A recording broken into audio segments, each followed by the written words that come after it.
Muy bien, queridos hermanos, pues más que bienvenidos a nuestra charla de este tercer día de nuestros pequeñas platiquitas. Bien que mal, dentro del desorden que soy, no solamente que llevo, sino que soy, llevamos una línea.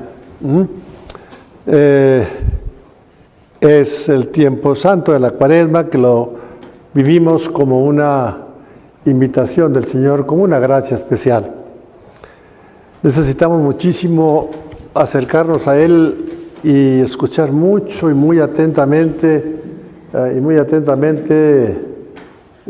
su palabra. De hecho, pues una entre otras de las máximas de la quehacer de Cuaresma, antes que hay que comer pescado y que hay que comer quién sabe qué, eso no tiene la menor importancia. El reino de Dios no es comida ni bebida. Más bien lo que tenemos que intensificar es escuchar la palabra de Dios. Y obviamente en un contexto de oración. Eso sí que hacerlo. Porque si no, sí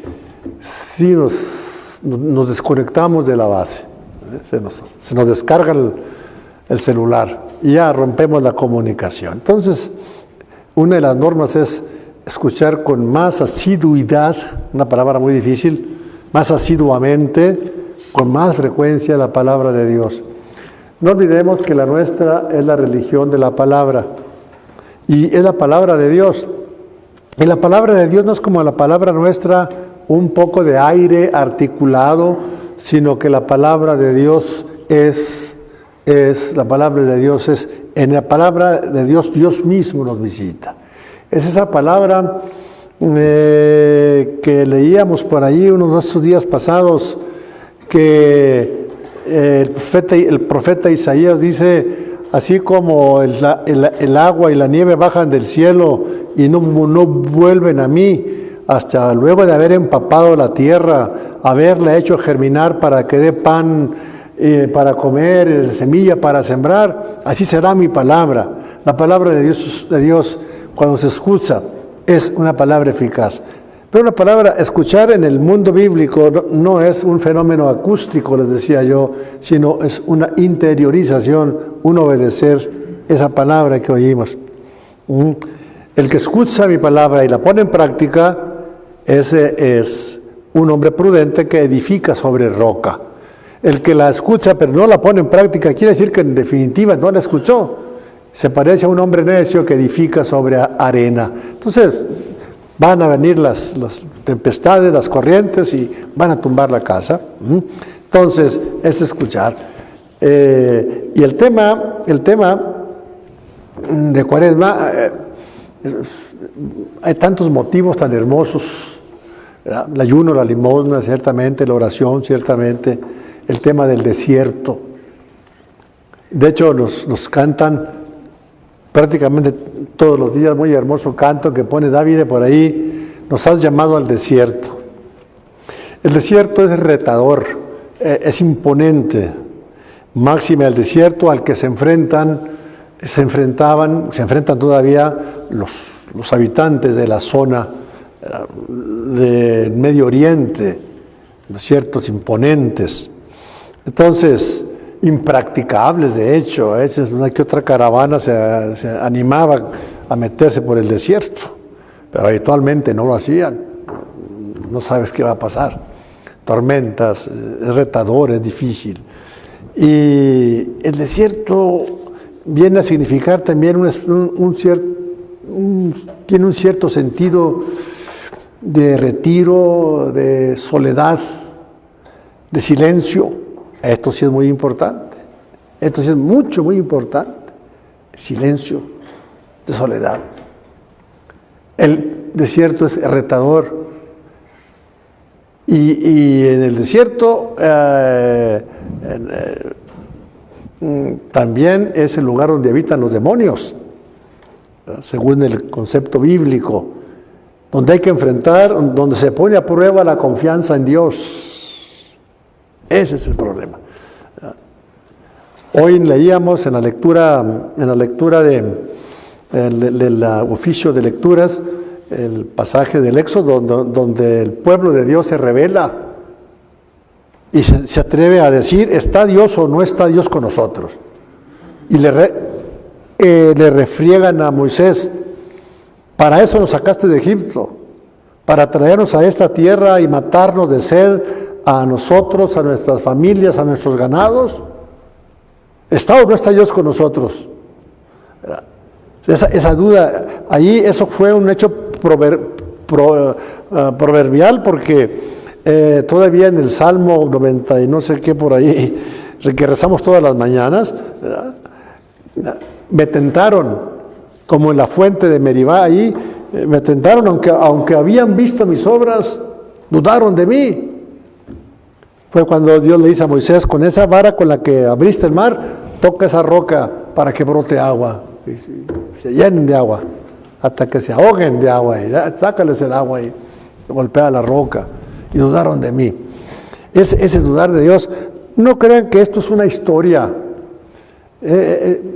Sí, hay un dato fundamental que aconteció, pero es sobre todo una instrucción. En los desiertos de nuestra vida, nuestras dificultades y problemas, podemos poner en tela de juicio ese amor de Dios. Ahorita está una cartulina que me dejó ahorita aquí la licenciada. Tráemela, por favor. Ahí está cuando muchos sentimientos feos nos ganan, la depresión, la tristeza, el miedo. Ahora me mandaron un catálogo los de María Mediadora, que están invitando a un seminario de sanación y liberación. Totalmente de acuerdo. Pone ahí unas cositas mínimas: angustia, depresión, ruina, adicciones, ansiedad, duelos. Vamos, estos son unos poquitos. Ahora una verdadera neurosis. Hay verdaderos trastornos, pues como una situación pospandémica o lo que sea, ¿verdad? Vivimos esto. Y en estas circunstancias surge la desconfianza. Dios, son los desiertos, son nuestros desiertos. No podemos vivir al margen de lo que está sucediendo, hermanitos, en nuestra patria, lo que decía en la misa hace un momento. Puede que nosotros estemos teniendo más víctimas aquí en México que en la guerra de Ucrania. De eso estamos hablando. Esto nos hace pensar, pues que sí tenemos que aprovechar este tiempo que el Señor nos llama a volver, lo que es la conversión. La conversión, les decía yo ayer, que en la Biblia se expresa con verbos de movimiento: volver, retornar. La palabra conversión un poquito conceptualizada. Más bien tendríamos que hablar de volver, de retornar. Me he alejado de ti, Señor, nos hemos alejado de ti, queremos volver a ti. El Señor nos invita. Por eso la conversión es un acto, sobre todo la conversión, no es algo que, porque yo quiero y todo esto, cuenta mi querer, pero es un acto de obediencia. La presencia de Jesús y la instauración de su reino están inmediatamente precedidas por una urgente llamada a la conversión. Ayer hablamos algo de eso. En cumplimiento de la promesa se presentó Juan el Bautista en el desierto. Todo es en el desierto. Los grandes mensajes vienen del desierto, de la soledad, del silencio. Siempre el ruido no hace bien. No lo olviden. El ruido no hace bien. Y tenemos mucho ruido. En una jornada de la Mundial de la Juventud, un cardenal les decía a los jóvenes: voy a darles los 10 pasos que debemos dar, los 10 puntos para acercarnos a Dios, como el protocolo para llegar a Dios. Son 10. Los primeros 9 son silencio. El otro lo negociamos. primeros 9 son silencio. Dios no está en el ruido. No. Tenemos que buscar silencios interiores, un poquito de calma. Ayer leía yo a mi filósofo preferido, no se lo recomiendo, es un loco blasfemo terrible, pero genial, a don Federico Nietzsche. Decía, nosotros pensamos con el reloj en la mano. No se puede. Para pensar necesitamos salirnos un poquito del tiempo. ¿Verdad? Por eso los conventos, por eso la gran sabiduría de los monjes tibetanos, los monjes cristianos, son donde casi el tiempo se detiene. Estar pensando, dice este filósofo, con el reloj en la mano, pues no la haces. Y somos esclavos de esta cosa que traemos aquí. Y nos decía ayer también, ¿les recuerdan? Hay que aprender a leer. Y a leer bien, porque si no, pues no nos sirve de nada. Y leer con el reloj en la mano, pues no se puede. Entonces, necesitamos esa calma. Todos los grandes mensajes vienen de la soledad, del silencio. Fíjense todos, Mahoma, las filosofías orientales, nuestra fe judío-cristiana viene del desierto. No del ruido. Entonces, en cumplimiento de la promesa, se presentó Juan el Bautista en el desierto proclamando el bautismo de conversión para el perdón de los pecados. Así comienza el Evangelio de Marcos. Son las primeras palabras del Evangelio de Marcos. En cumplimiento de las palabras de Isaías se presentó el Bautista en el desierto. Mateo, por su parte, presenta al Bautista en el desierto diciendo: conviértanse, porque el reino de los cielos está cerca. Le decía, la palabra convertirse no hace mucha justicia. Vuelvan, retornen, vengan de nuevo.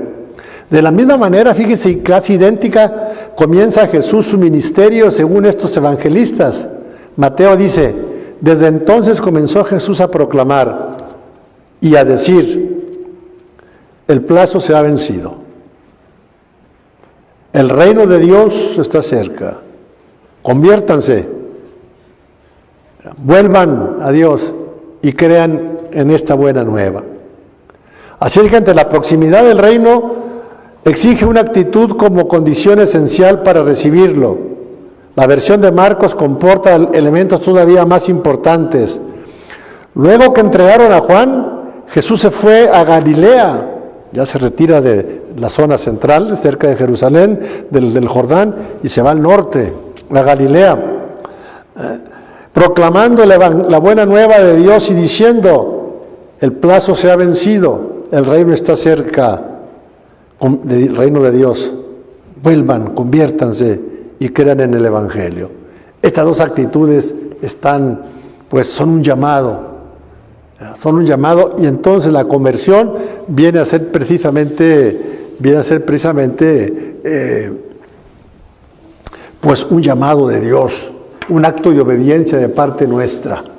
No es primera ni positivamente un acto de nuestra voluntad, sino que nosotros oímos y obedecemos. Leíamos el miércoles de ceniza a Pablo que nos decía, Pablo, ¿verdad? En nombre de Cristo les pedimos: déjense reconciliar con Dios. Estamos reconciliarnos con Dios. El mundo que nos toca vivir, hablo de nuestra patria, ni siquiera de lo terrible ahora en Ucrania, pueblos tremendamente cristianos, como no nos podemos imaginar. Bueno, sometidos a estas pruebas terribles, qué difícil. Pues bien, pero si volvemos, si hay un fenómeno, un dato de conversión, si es un volver, pues es que andábamos lejos. Dices, usemos las imágenes de los profetas: éramos como ovejas descarriadas, perdidas, cada quien siguiendo su camino. Andamos perdidos totalmente. Eso es el pecado. El pecado, decía nuestro padre San Agustín, es la lejanía de Dios. Y a veces el sentido del pecado casi, bueno, en nuestra cultura moderna, de hecho, lo hemos perdido. ¿A quién nos preocupa estar o dejar de estar en pecado? Eso se requiere en los ejercicios en serio, tipo de ejercicios de San Ignacio, los exámenes de conciencia. ¿Cómo andamos? El examen de conciencia es el examen de una relación. Este día, ¿dónde ha estado Dios en mi vida? Necesito yo pensar. Este día, ¿me he dejado ganar por sentimientos negativos o por acciones negativas? El examen de conciencia es muy interesante. Desafortunadamente empaqué unos libros y entre esos iba un librito muy bello de un laico norteamericano que habla sobre el examen de conciencia en la línea de San Ignacio de Loyola. Dice: la oración que salvó mi vida. Y platica un dato, dice que un día en un aeropuerto se sentó a comerse un sándwich allí mientras llegaba a su vuelo, y en eso llegó un muchacho que hacía el aseo y le dijo: con permiso, porque andábamos limpiando, y me quitó la silla y me disgusté mucho y lo ofendí. Y dice, después me puse a pensar con vergüenza ante él, ¿por qué lo ofendí? ¿Por qué lo agredí si él estaba cumpliendo su deber, estaba limpiando ahí? ¿Por qué lo agredí? ¿Por qué reaccioné de esa manera? Ese es el examen de conciencia. ¿Por qué hice eso? Y precisamente alguien que en una página verdaderamente que se adelanta 2000 años a las psicologías profundas habidas y por haber, decía una psicóloga de Harvard ya hace tiempo, si los cristianos, era católica ella, viviéramos nuestra fe, los psicólogos nos moríamos de hambre. As simple as that. Tan sencillo como eso. El mismo filósofo terrible, que no se lo recomiendo, yo no sé cómo le hacen, fluctúan, sienten una nostalgia de Dios. Decía él, el preocupado, el ansioso, el así con esos sentimientos, es aquel que quiere ser su propia divina providencia. Esa frase ya la quisiera San Agustín.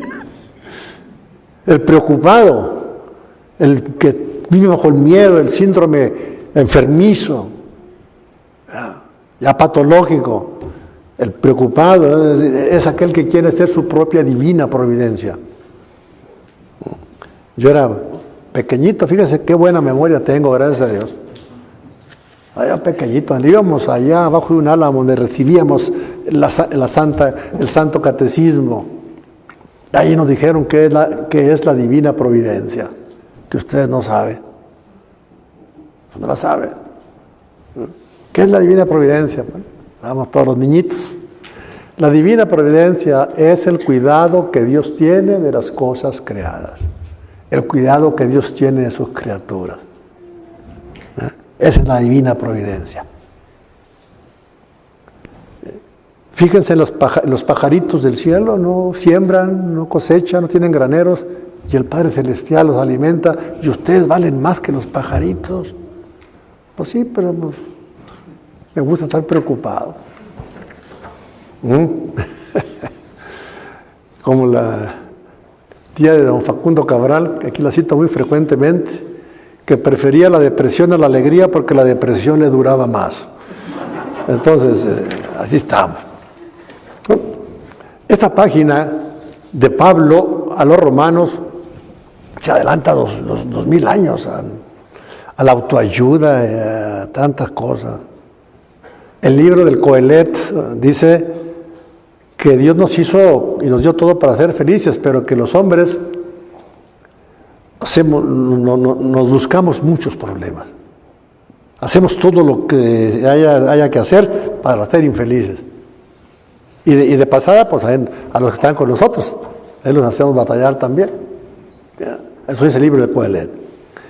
Entonces, Pablo experimenta profundamente, y estamos hablando de San Pablo, experimenta el pecado. El pecado es una fuerza terrible, casi una segunda naturaleza que no hay ningún santo, por santo que haya sido, con excepción de la Virgen María, y eso por un privilegio especial, nomás ella, de ahí en fuera, ningún santo, por santo que haya sido, puede vencer de todo, completamente el pecado. Dice el Salmo 50 o 51, lo único que yo puedo alegar en mi favor, Señor, es que en pecado nací, pecador me concibió mi madre. Y no es que yo vaya a cometer tales o cuales pecados, sino que soy pecador por naturaleza. Y Pablo tiene esta página de la que se han ocupado psicólogos de talla mundial, histórica, esta página en la que Pablo nos habla cómo el pecado incluso llega a producir un desdoblamiento de la personalidad, hasta dentro de nosotros mismos. El pecado puede mandar por el caño a una civilización entera, a una cultura, una etapa de la historia la hunde. Un texto anterior a la Biblia egipcio decía que el pecado es el gran desorden. Es el pecado. Dice Pablo, nos consta que la ley es espiritual, que es buena, pero yo soy carnal. Yo fui vendido al pecado como esclavo. Hay que buscar una buena traducción. Yo he sido vendido al pecado como esclavo, dice San Pablo. Esa es la profundidad del mal que está en mi corazón. Y a veces es un callo que se forma allí, una roca, y nomás no se mueve. Lo que realizo no lo entiendo. Yo no entiendo. Porque no hago lo que quiero, sino que hago lo que detesto, lo que no quiero hacer. Yo creo que quien no haya experimentado este sentimiento, no lo haga propio, pues no ha entrado en las lides de ser un verdadero cristiano. Como este señor que les platico, ¿por qué lo hice? ¿Por qué reaccioné de esa manera? Cuando uno recorre pero ¿cómo lo hice? ¿Por qué hice eso? ¿Cómo fue que lo hice? Y viene un dolor del pecado, un arrepentimiento. Lo que hago no lo entiendo, porque no hago lo que quiero, sino lo que no quiero, lo que detesto, eso es lo que hago. Pablo está hablando aquí de una impotencia personal profunda para sobreponerse al pecado. Está hablando de la fuerza del pecado. Existe. Pero si hago lo que no quiero, con eso reconozco que la ley es excelente. Ahora bien, no soy yo quien hace eso, sino el pecado que habita en mí. Aquí es un desdoblamiento de personalidad. Entonces hay dentro de mí una fuerza, una potencia que me lleva, que actúa incluso contra mí y que ni siquiera yo ni cuenta me doy, ni sé. Es una fuerza. Los psicólogos se han metido aquí en estos textos, dice que, porque habla de una profundidad muy grande de lo que es el pecado, de nuestra tristeza, de nuestra amargura, de nuestros resentimientos, de odios activos, celos, envidias, sentimientos feos, neurosis. Sé que nada bueno, pero si hago lo que no quiero, con eso reconozco que la ley es excelente. Ahora bien, no soy yo quien hace eso, sino el pecado que habita en mí. Sé que nada bueno hay en mí, es decir, en mis bajos instintos. Aquí bajos instintos, si ustedes leen un buen texto más tradicional, va a decir en la carne, Para Pablo, carne significa el hombre en toda su debilidad, el hombre y la mujer, hay que decir los dos, con toda su debilidad. Aquí en la carne entran las envidias, los celos, las hechicerías, las habladurías, todas esas formas patológicas en nuestra acción. ¿Verdad? El deseo de hacer el bien está a mi alcance,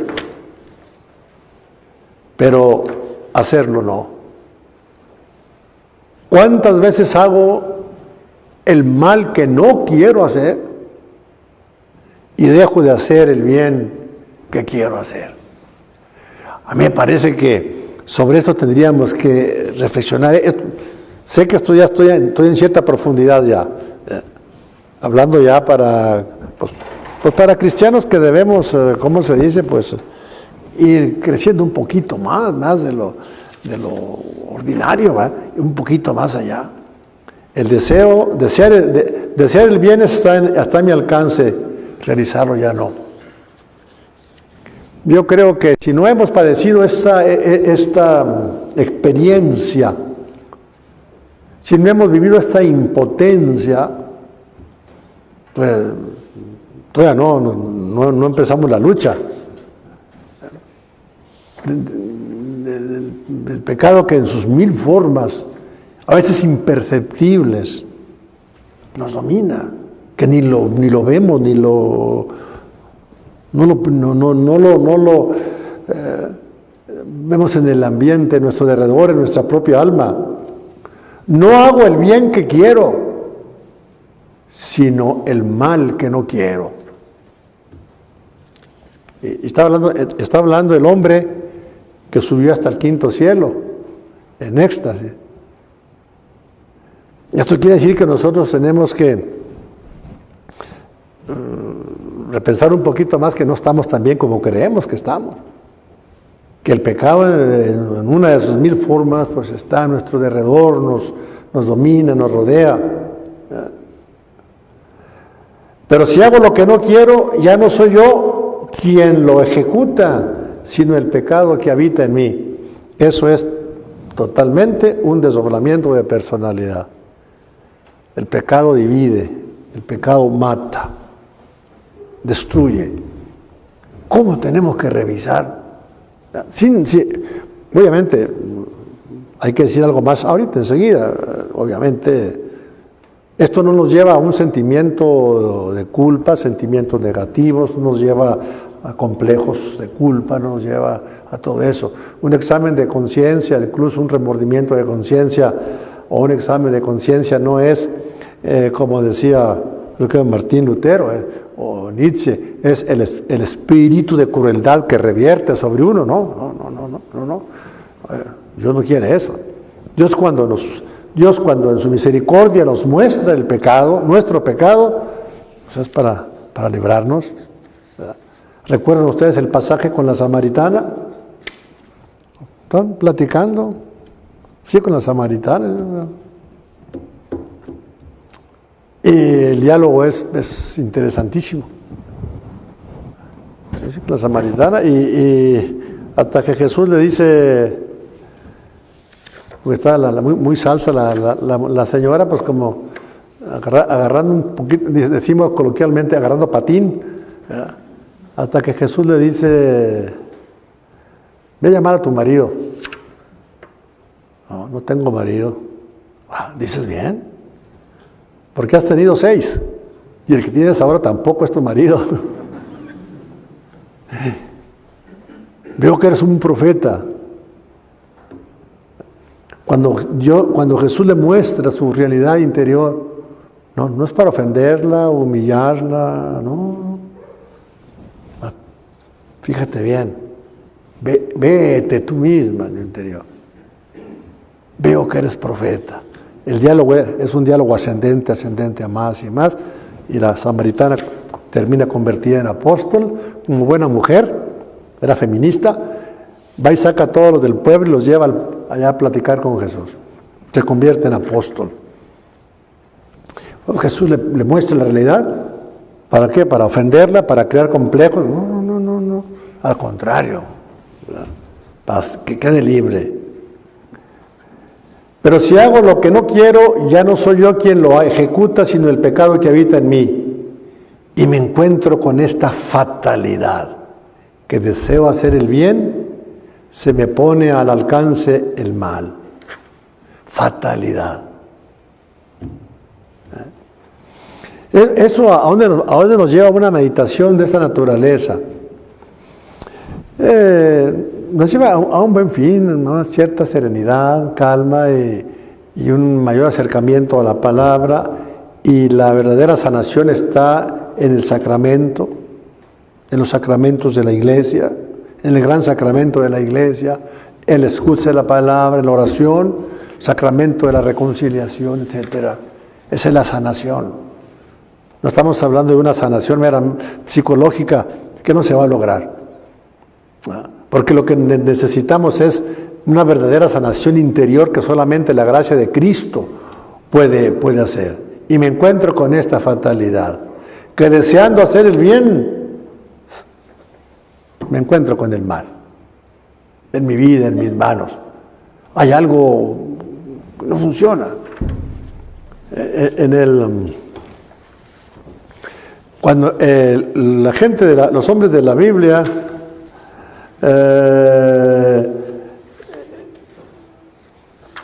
eran muy gráficos para expresar estas cosas, no eran conceptualistas ni racionalistas.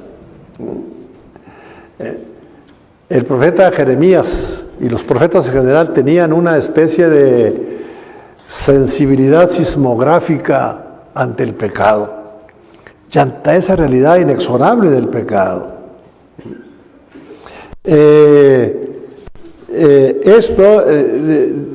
Llega a decir el profeta Jeremías: ¿puede acaso la pantera quitarse las manchas de su piel?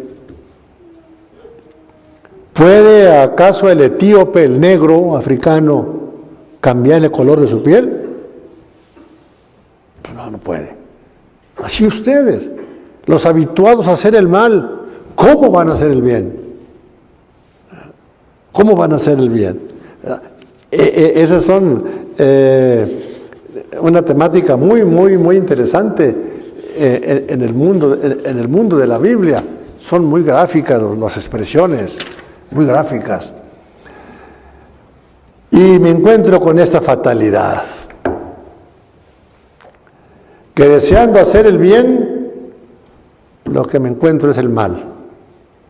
En mi interior me agrada la ley de Dios, pero en mi cuerpo descubro otra ley que lucha con la ley de la razón y me hace prisionero de la ley del pecado que habita en mis miembros.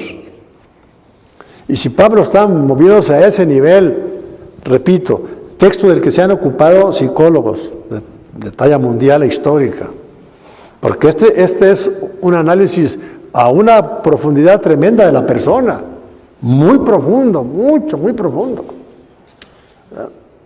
que parte del mío Pablo seguramente su propia experiencia. Desgraciado de mí, ¿quién me librará de esta condición mortal? Mortal porque esto es muerte. ¿Cuántas veces, hermanitos queridos, les decía yo ayer, les decía cómo allá en el slow cooker de nuestro corazón mantenemos tibios, calientitos, resentimientos, venganzas, posibles o reales o posibles ofensas que nos hicieron, y las calentamos y las tenemos ahí, y rencores, sentimientos negativos, animadversiones, etcétera. Ahí los tenemos, y si ya se están apagando, les damos una calentadita para que vuelvan a salir. ¿Cómo que se van a acabar? No puede ser, hay que mantenerlos activos, vivos. Nuestra vida, nuestra condición. Desgraciado de mí, ¿quién me librará de este cuerpo mortal? De esta realidad tan tremenda de mi vida. Gracias a Dios por Jesucristo, Señor nuestro. En resumen, con la razón yo sirvo a la ley de Dios y con la carne, con mis instintos caóticos, sirvo a la ley del pecado.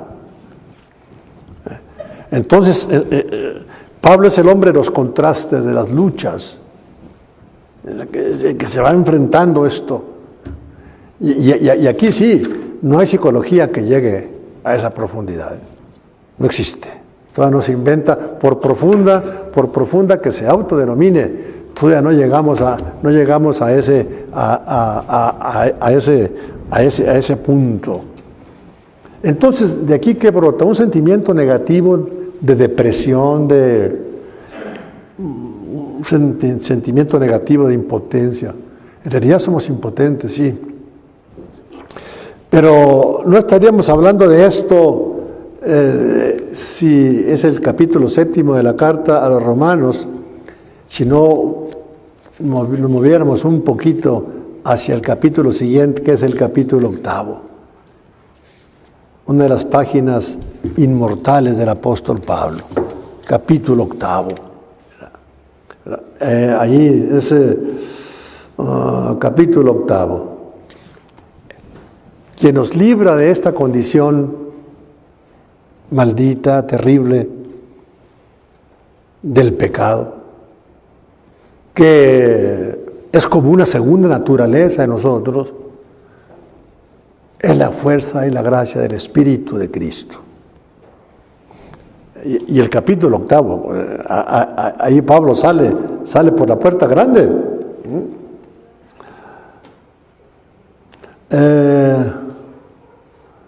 Dice, porque los que se dejan dirigir por los bajos instintos tienden a lo bajo, mientras los que se dejan dirigir por el Espíritu, con mayúscula, tienden a lo propio del Espíritu, con mayúscula. De hecho, los bajos instintos tienden a la muerte, llevan a la muerte. El Espíritu, en cambio, a la vida y a la paz. El Espíritu de Cristo, el que está en nosotros, el que ora en nosotros, el Espíritu que nos ha sido dado, es el que hace posible que nos sobrepongamos a esta fatalidad terrible del pecado. No es tanto una accesis personal, ni cosa que se le parezca, es fundamentalmente un dejarnos atrapar por esa fuerza salvífica de Cristo, que Cristo nos ha dado y que es su Espíritu. La razón es que la tendencia de lo bajo significa rebeldía contra Dios, pues no se somete a la ley de Dios. Vosotros, en cambio, no estáis sujetos a los bajos instintos, sino al Espíritu, ya que el Espíritu de Dios habita en vosotros. Y si alguno no tiene el Espíritu de Cristo, ese no es cristiano. Esto es lo que triunfa, nosotros no. Esta frase primera del capítulo 7 de Romanos, Pablo habla del hombre abandonado a sí mismo. Y para superar una situación de esta magnitud, por sus fuerzas no va a poder nunca. La avaricia, los pecados capitales, nos van a llevar la soberbia, la lujuria, la envidia, la pereza, todos esos pecados horribles. Nos van a llevar. Resumiendo, hermanos, deudores lo somos, pero no de los bajos instintos para tener que vivir a su manera. Si vivís de ese modo, vais a la muerte. Al contrario, si con el Espíritu dan muerte a las bajas acciones, vivirán, porque hijos de Dios son todos y solo aquellos que se dejan llevar por el Espíritu de Dios. Es el Espíritu Santo. Eso es lo que transforma. Entonces, es cuando tenemos que meternos en esa corriente. El cristianismo no es una accesis tipo filosofías orientales o qué sé, no. La santidad y los más santos entre los santos, y San Agustín lo entendía perfectamente bien, es el triunfo de la gracia divina en la debilidad humana. Y al final del capítulo de Pablo arremete contra toda depresión, tristeza, amargura que pueda brotar. Cabe decir más, si Dios está a nuestro favor, ¿quién podrá estar en contra nuestra? Aquel que no escatimó a su propio Hijo, sino que lo entregó por todos nosotros, ¿cómo es posible que con Él no nos lo regale todo? Final del capítulo 8. ¿Quién será el fiscal de los elegidos de Dios? Dios, el que perdona. ¿Y a quién tocará condenarlos? ¿A Cristo Jesús? El que murió, o mejor dicho, resucitó. El mismo que está a la derecha de Dios. El mismo que intercede en favor de nosotros. ¿Ese nos va a condenar? ¿Quién podrá apartarnos de ese amor de Cristo? ¿Quién? Dificultades, angustias, persecuciones, hambre, desnudez, peligros, espadas. Dice la Escritura, Salmo 43, por ti estamos a la muerte todo el día, nos tienen por ovejas de matanza. Pero todo esto lo soportamos de sobra gracias al que nos amó, porque estoy convencido de que ni la muerte, ni la vida, ni los ángeles, ni las soberanías, ni el presente, ni el futuro, ni poderes, ni alturas, ni abismos, ni ninguna otra criatura podrá apartarnos de ese amor de Dios presente en el Mesías Jesús, Señor nuestro. Nada, ni nadie nos apartará de ese amor. Entonces, aquí vemos el contraste. Pablo pinta una realidad que es muy seria. El pecado es tan serio, tan grave, que hizo necesaria la encarnación del Hijo de Dios. Y lo decimos en cada Eucaristía. Tomen y coman, esto es mi cuerpo que será entregado. Tomen y beban, esta es mi sangre que será derramada y con la cual vamos a sellar la alianza nueva y eterna. ¿Dónde realiza Cristo ese gesto de amor y de alianza irreversible, indestructible? En la cruz. En su entrega total. Esto es un problema de amor. Yo no lo entiendo. Trato de vivir en esa dimensión, pero para entenderlo. Esa es la tentación que Jesús experimenta en Getsemaní. Recuerda, hace un año que vimos los primeros 10 minutos de la película de Gibson. Es lo que le dice el diablo. ¿Para qué? Tú sabes que esto va a ser inútil. ¿A quién le va a importar eso que tú estás haciendo? Tú sabes mejor que nadie. Pues que no te van a hacer caso, que no. Es inútil. Algunos santos místicos videntes, unas videntes sobre todo de ellas, dice que una de las causas del más intenso dolor de Cristo en Getsemaní era saber que para demasiados su sacrificio y su muerte no iban a significar nada, que era inútil, como le decía el demonio. Es inútil. Entonces, bueno, pues que no sea inútil, vamos, él está siempre abierto a esto. Por eso, entonces, un movimiento de conversión viene siempre en esa dirección. Se revela esa misericordia de Dios, esa misericordia que nos redime, su misericordia infinita. Entonces, mientras que pinta una realidad psicológicamente insuperable, terrible, pero hay que irse con mucho cuidado cuando uno se acerca a estos textos, porque sí pueden producir efectos negativos. Pablo pasa por ahí, ve la situación, pero se desplaza hasta la zona de la solución de un conflicto que humanamente es imposible. Querer el bien está en mí, realizarlo ya no está en mí. ¿Cuántas veces hago el mal que no quiero y dejo de hacer el bien que quiero? Quien no tenga esta experiencia, se me hace que todavía no entra en la pelea. ¿Duele? Bueno, en este contexto se sitúa el llamado a la conversión. En nombre de Cristo les pedimos, déjense reconciliar, volver. Todo es fruto de un gran amor. Esto sería, creo yo, el tema para este día, es estos fragmentos, un poquito truncos, de los capítulos 7, fragmento del capítulo 7 y fragmento del capítulo 8 de la carta a los Romanos. Esa quizás sea salvo los evangelios, uno de los documentos más trascendentales del Nuevo Testamento, la carta a los Romanos. Ahí es un Pablo ya maduro, que enfrenta el mundo que le toca a él, que a los romanos les dice: ustedes no tienen perdón de Dios por esto y por esto y por esto, pero ustedes los judíos tampoco por esto y por esto y por esto. O sea, por el pecado que los domina. A los judíos porque no obstante tener la ley, no la cumplieron. A los romanos porque lo que podían conocer de Dios, que se manifiesta en la naturaleza, no lo hicieron.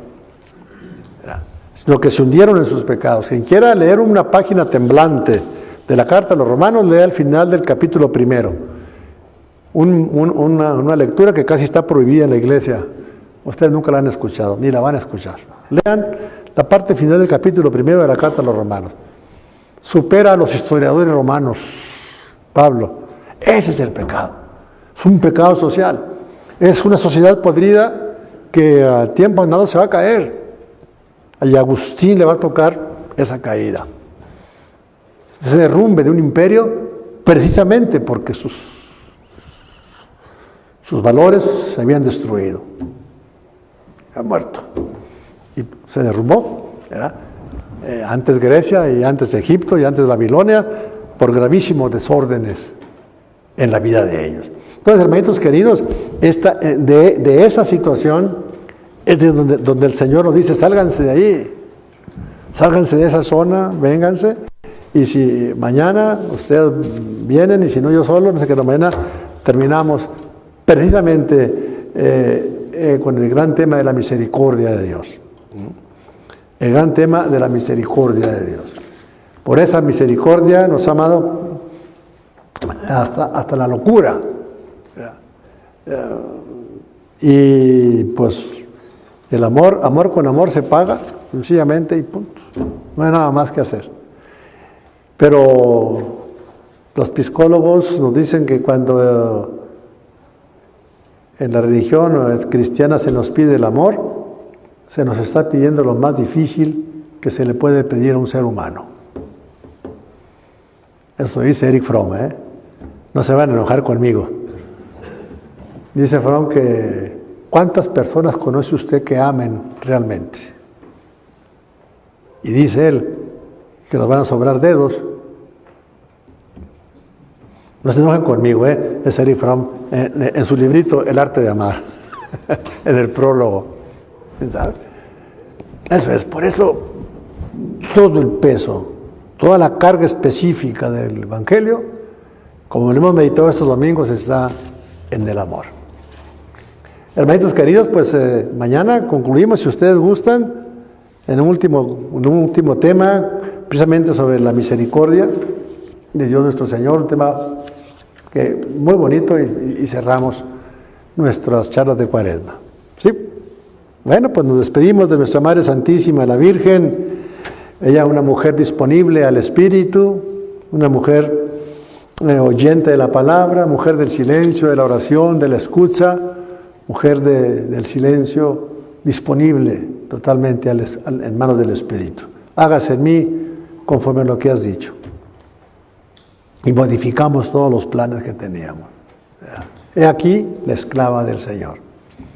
A ella le decimos: Dios te salve, Reina y Madre, Madre de misericordia, vida, dulzura y esperanza nuestra. Dios te salve. A ti llamamos los desterrados hijos de Eva. A ti suspiramos, gimiendo y llorando en este valle de lágrimas. Ea pues, Señora, abogada nuestra, vuelve a nosotros esos tus ojos misericordiosos, y después de ese destierro muéstranos a Jesús, fruto bendito de tu vientre, oh clemente, oh piadosa, oh dulce siempre Virgen María. Ruega por nosotros, Santa Madre de Dios, para que seamos dignos de alcanzar las gracias y las promesas de nuestro Señor Jesucristo. Amén.